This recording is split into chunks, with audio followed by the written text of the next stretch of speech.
while we assess that the majority of that combat power is now in Ukraine, that doesn't mean that he doesn't have stuff that's not committed, and it doesn't mean that what he has in Ukraine has been diminished. They have lost a sense of momentum here, but that doesn't mean that they still don't have the power at their disposal.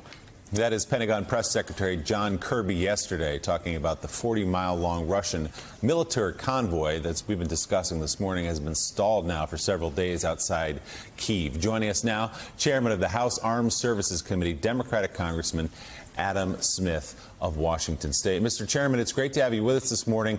What is the assessment that you can make, at least publicly here, of the Russian military's performance? This clearly has taken longer and has been more arduous and met more resistance than Vladimir Putin expected. But as Admiral Kirby pointed out, it doesn't mean that the march into Ukraine does not continue, even if a bit slower than they thought it might. Yeah, I think that's pretty accurate. Our committee's been briefed. I've been personally briefed by Chairman Milley on this. And I think the assessment, that this has not gone as well as the Russian military had hoped. Part of that is because of their unrealistic expectations about how the Ukrainian people react. And part of it is because of flaws within the Russian military. There's been a lot of reporting about how many of their munitions did not fire properly, whether that's because they didn't work or because of operator error, nobody knows. But they've definitely struggled because their military isn't as well organized as it should be, but their overwhelming numbers, their overwhelming mass gave them a lot of room for error in that regard. And then the other thing that we are sadly starting to see, just like what happened in Chechnya, what's happened in Syria, if the Russians get bogged down a little bit, they just get more brutal and start using their force indiscriminately. So they're bogged down, but they still have the overwhelming advantage. Here's the bottom line. Congressman, what can you tell us about the supply line, getting equipment and armaments into places like Kyiv, right down that pipeline from Poland or from wherever? And once the equipment arrives, you referenced the 40-mile-long convoy sitting on the outskirts of Kyiv. Can we provide any targeting information to the Ukrainians?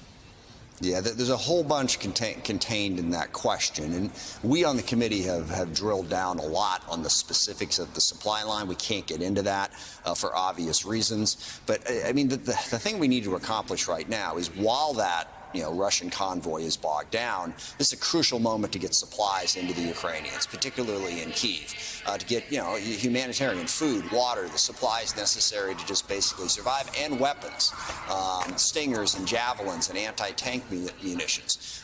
And that, that supply line is difficult, but that's the focus, is to get those weapons in to them in a position to support them. And the other thing that we've wondered about on the convoy, if they have those weapons, how come they're not hitting it more regularly?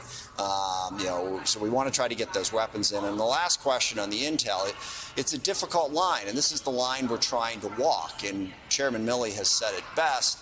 We want to support the Ukrainians in every way we possibly can without going to war with Russia. And when it comes to intel sharing and targeting, that's a fine line. We are providing some intelligence. We're not providing the type of real-time targeting that you see our military having gotten in conflicts like in Iraq, where instant to instant, we've got, UAV, the unblinking eye, as they say, watching the situation and giving that targeting data. We're not doing that because that, steps over the line to making us participate in the war. So the Pentagon's really struggling in walking that very fine line. Congressman, it's a fine line, and as weapons make their way into Kyiv, two questions. How long does it take for the weaponry and the aid to get into the hands of people who can use it? And, at how large an amount is headed in right now to give them what they need?